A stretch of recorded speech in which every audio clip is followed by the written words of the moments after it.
We are going to go in the special occasion dessert direction, and you can see by my shirt, I'm fixing to make something for July the 4th, but you might need a special dessert for homecoming, Christmas, Thanksgiving, Veterans Day, Flag Day, St. Patrick's Day, your birthday, or just some random Wednesday that feels like it needs some juice. So here's what you need for making broken glass torte. We need orange jello, we need lemon jello, we need strawberry jello, and we need lime.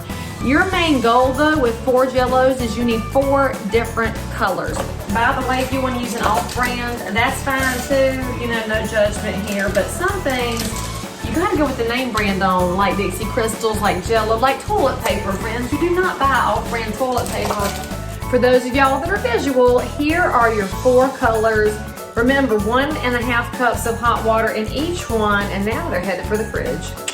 So anyway, you need some Knox gelatin. This is the unflavored stuff that some of y'all may have around the house for canning jellies. And spoiler alert, you want to subscribe because I'm going to teach y'all how to make my mama's mint jelly.